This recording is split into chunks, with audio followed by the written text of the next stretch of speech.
પનીર. અત્યારે બજારમાં ઘણું બધું ડુપ્લિકેટ પનીર મળે છે. હોટેલમાં તમે કોઈ રેસીપી ખાઓ છો તો એમાં પણ ઘણી બધી ડુપ્લિકેટ પનીરની વાનગીઓ હોય છે. અવારનવાર ન્યૂઝપેપરમાં આવે છે કે હવે માર્કેટની અંદર ડુપ્લિકેટ ઘણો બધો પનીરનો જથ્થો ઝડપાયો છે. તો આપણી હેલ્થ માટે આપણે શું કરવા? બહારનું પનીર ખાઈને ચાળા કરવા. ચલો આજે આપણે સરસ મજાનું ઘરમાં રહેલા દૂધમાંથી બનાવીશું પનીર. સૌથી પહેલાં માર્કેટમાં જવાનું, અમૂલ પાર્લરમાં જવાનું છે અને તમારે 2 અમૂલ ગોલ્ડ લઈ આવવાની છે.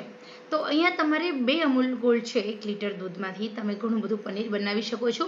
સસ્તું પણ પડે છે, સાથે સાથે ઘણું બધું એમ કે તાજું હોય છે, ફ્રેશ હોય છે અને હેલ્ધી હોય છે. અને આપણી નજર સામે બનેલું પનીર, આપણને એમ થાય કે આમાં કોઈ ભેળસેળ નથી ને એમ. તો સૌથી પહેલાં અહીંયા પનીર બનાવવાની છે રેસીપી છે, એકદમ સિમ્પલ છે, સાવ સહેલામાં સહેલી રેસીપી છે. અત્યાર સુધીની પનીર બનાવવાની સૌથી બેસ્ટ અને સિમ્પલમાં સિમ્પલ આ રેસીપી છે. ખરેખર પનીર બનાવવા માટેના ઘણા બધા મેં વિડીયો બનાવ્યા છે.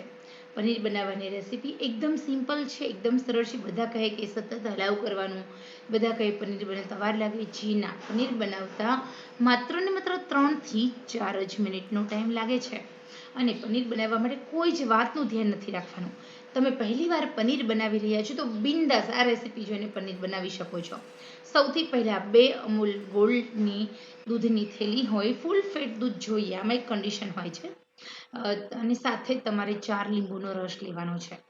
એક પતલું કાપડ લેવાનું છે, એક ગરણે આવું કાણાવાળું વાસણ લેવાનું અને પાણી નીચે રહે એના માટેનું એક વાસણ. બસ આટલી જ વસ્તુ આપણે પહેલાં પ્રિપેરેશન કરવાની છે. દૂધ ગરમ કરવા મૂકી દીધું છે ગેસ પર. ગેસની આંચ મેં ફૂલ રાખી દીધી છે. હવે અહીંયા 4 લીંબુનો રસ આવી રીતે કાઢી લઈશું. તમે જોઈ શકો છો અહીંયા એટલા માટે બતાવી રહી છું કે 4 જ લીંબુનો રસ લેવાનો છે.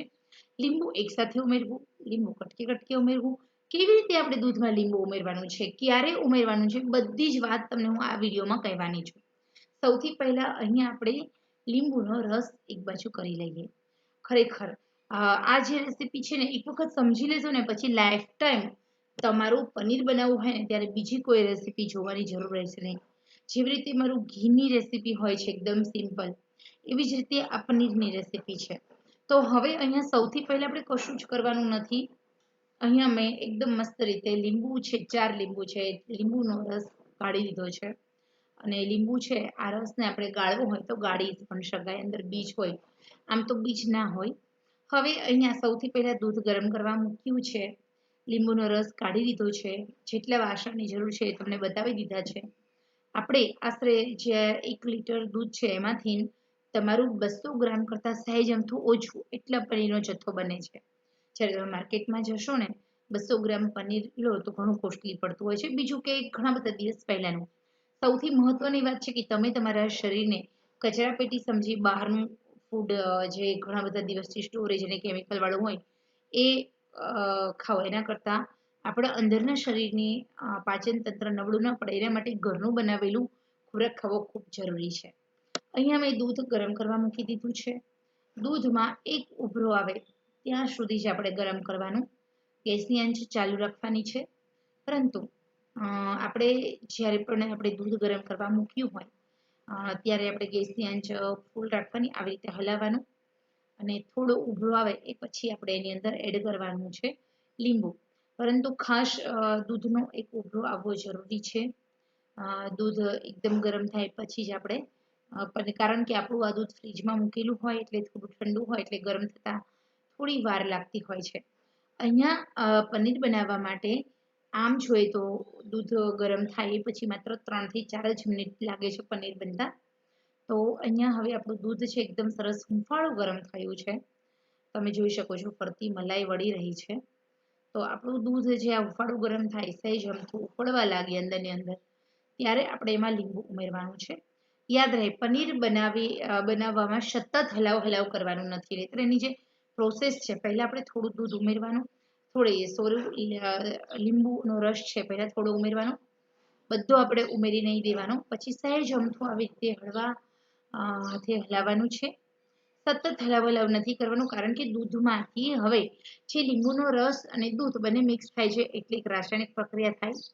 તરત જ તમે જોઈ શકો છો અહીંયા આપણું પનીર છૂટું પડવા લાગ્યું છે. બસ તમે હલાવ કરશો તો આ જે રાસાયણિક પ્રોસેસ છે ડિસ્ટર્બ થઈ જાય છે જેના કારણે જે પનીર ગઠ્ઠા જેવું બનતું હોય છે નથી બનતું અને એકદમ ઝીણું ઝીણું ઝીણું ઝીણું છૂટું છૂટું બને છે. તો અહીંયા તમે જોઈ શકો છો એકદમ મસ્ત આપણા જે પનીર હોય એનો તમે જોઈ શકો છો. થોડું પનીર ઉમેરી 1 મિનિટ સુધી ઉકળવા દેવાનું, ફરી આપણે બીજો લીંબુનો રસ ઉમેરી અને ફરી આપણે ઉમેરવા. હવે અહીંયા સૌથી પહેલા આપણે દૂધ છે એની પનીર બનવાની પ્રોસેસ સ્ટાર્ટ થઈ ગઈ. બીજી વાર તમે લીંબુ ઉમેરશો એટલે તમને પાણીનો ભાગ છૂટો રહેતો દેખાશે. આ માત્ર 2 જ મિનિટ. હવે આપણે લીંબુનો રસ નથી ઉમેરવાનો કારણ કે આપણે 2 ભાગમાં લીંબુનો રસ 4 લીંબુનો ઉમેરી દીધો છે. હવે અહીંયા આપણે જોઈએ તો આપણે એકદમ સરસ મજાનું આપણું પનીર બનવાનું રેડી થઈ ગયું છે, સિમ્પલ. હવે આપણે ઉકાળવાની કોઈ જ જરૂર નથી. તમે જોઈ શકો છો અહીંયા પનીર આપણું આપોઆપ છૂટું પડી ગયું છે, પાણી આપોઆપ અલગ પડી ગયું છે. તો બસ અહીંયા આપણું જે પનીર છે તે બની ગયું છે, તમે જોઈ શકો છો.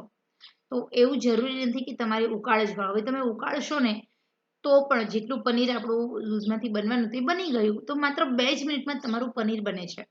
હવે આપણે જે આ પનીર બની ગયું છે એ પનીરને એક વાસણમાં આપણે જે કાણાવાળું વાસણ છે એના પર કપડું મૂક્યું છે, એમાં ગાળી લેવાનું છે. અને એ પછી આપણે જે પનીર હોય એને જે ખટાશ હોય, આપણે લીંબુ એડ કર્યું ને તો હવે અહીંયા ખટાશ થઈ ગઈ છે. તો એ ખટાશ કેમ દૂર કરવી એ પણ હું તમને કહીશ. તો હવે આપણે તૈયાર થયેલું જે પનીર છે એને આપણે એક ગાળી લેવાનું છે. ગાળવા માટે એકદમ સિમ્પલ અને સરળ ટ્રિક્સ કહી. અહીંયા જે એકદમ ગઠ્ઠાદાર પનીર થયું છે એને આપણે એક બીજા વાસણમાં ગાળી લઈએ. તો ગાળવા માટે અહીંયા આપણે ગરણીનો ઉપયોગ કરીશું કારણ કે ગરણીમાં જે પનીરનો ભાગ ઉપર રહી જશે અને જે પનીરનું પાણી છે એ આરામથી નીચે રહી જાય. એના માટે સિમ્પલ સરળ, કારણ કે ગરમ ગરમ વાસણ ઉપાડવું એ થોડું અઘરું પડે. તો આવી રીતે તમે જોઈ શકો છો અહીંયા આપણે જે પનીર બનાવ્યું છે એને આપણે એક વાસણમાં કાઢી લઈએ, જે આપણે રેડી કર્યું છે એમાં. તો અહીંયા આપણે બધું પનીર લઈ લીધું છે. ગરણી મોટી ગરણી હતી એનાથી આપણે ગાળી લીધું છે. હવે અહીંયા એકદમ ઠંડુ પાણી હોય એનાથી આપણે વોશ કરીશું. પનીરને અહીંયા વોશ કરવાનું, જેના કારણે ઉપર જે ખટાશ છે એ ખટાશ નીકળી જાય. 3 વખત આપણે વોશ કરવાનું રહેશે. ઠંડા પાણીથી, જે ફ્રીજનું પાણી હોય છે એનાથી જ વોશ કરવાનું. એ પછી આપણે અહીંયા પોટલી વાળીશું. કદાચ પાણીનો ભાગ હોય એ નીકળી જશે. આમ તો એકદમ ઠંડુ પાણી લીધું છે એટલે પનીર થીજી જ ગયું હશે. હવે આપણે પનીરને સેટ કરવા મૂકીશું. આવી રીતે તમે અહીંયા જોઈ શકો છો આરામથી. તો થોડી જ વારમાં આપણું પનીર બનીને રેડી થઈ જશે. અહીંયા આપણું પનીર બનીને એકદમ રેડી થઈ ગયું છે, તમે જોઈ શકો છો. તો એકદમ સરસ મજાનું હવે આપણે પીસીસ કરીશું. તો તૈયાર કરેલા આ જે પનીર છે એને ફ્રીજમાં મૂકવાનું સેટ કરવા માટે. જે વાસણ હતું એમ જ, અને ધીરે ધીરે પાણી નીતરી જશે, સહેજ પણ પાણી નહીં રહે અને એકદમ સરસ મજાનું, બહાર કરતાં પણ વધારે સારું એવું ગઠ્ઠાદાર પનીર અહીંયા બનીને રેડી થઈ જાય છે. તો કેવી લાગી આ રેસીપી મને જરૂર કહેજો. અને હા, ખરેખર આ પનીર બનાવવાની રેસીપી તમને પસંદ આવી હોય તો એકવાર આવી રીતે તમે ચોક્કસ પનીર બનાવજો. ઓકે, તો આવી રીતે ઘરે પનીર બનાવો. આ પનીરમાંથી ડિલિશિયસ વાનગી બનાવો. પંજાબી સબ્જીમાં પણ ઉપયોગ કરી શકો છો. સાથે તમે આ જ પનીરનો ઉપયોગ રસગુલ્લા બનાવવા માટે, અંગૂર રબડી બનાવવા માટે કે પછી કોઈ પણ પનીરની વાનગી બનાવી હોય એમાં તમે આ રીતે પનીરનો બનાવી અને ઉપયોગ આરામથી કરી શકો છો. તો ખરેખર આ રેસીપી કેવી લાગી છે તે મને જરૂર જણાવજો.